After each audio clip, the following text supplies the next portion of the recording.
Artinya memang ada orang besar,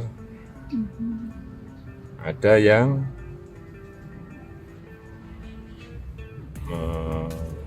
backup, ya.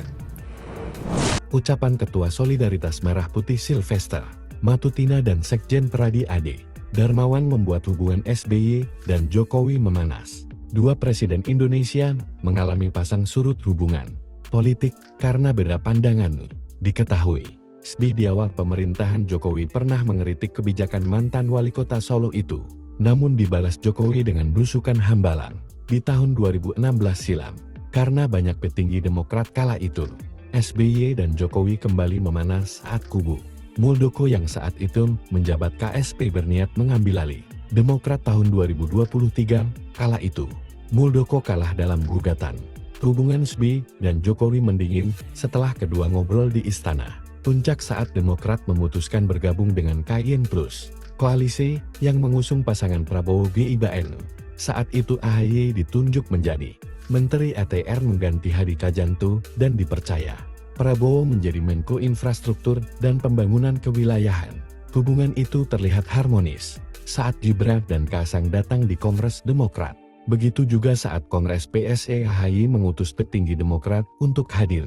Kini, hubungan itu memanas karena statement di tayangan Kompas TV, Ade Darmawan yang menyentil sosok di belakang ijazah palsu itu Partai Biru.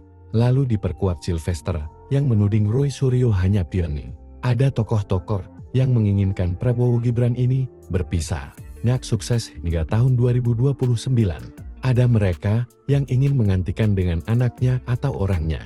Ini mantan-mantan petinggi di Republik Nia. Mereka inilah penuduh ijazah palsu dan juga pemaksulan, ujarnya.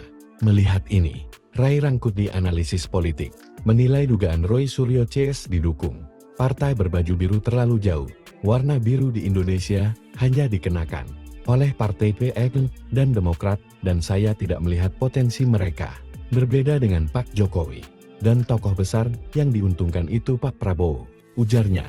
Hal serupa juga dikatakan Yunarto Wijaya, Direktur Carta Politika, bahwa ucapan Sylvester dan Ade itu justru menyulut persoalan baru. Isunya ke ranah politik ketika Pak Jokowi menyebut ada tokoh besar, ujarnya. Justru isu ini tidak menguntungkan Jokowi, mengingat hubungannya di masa lalu dengan SBY. Ada nuansa konflik di masa lalu, tetapi entah apapun kebenarannya kita kan tidak bisa ya kemudian membuktikan ini. Tetapi jika benar terjadi, yang paling jatuh adalah kewibawaan Pak Prabowo, ujarnya.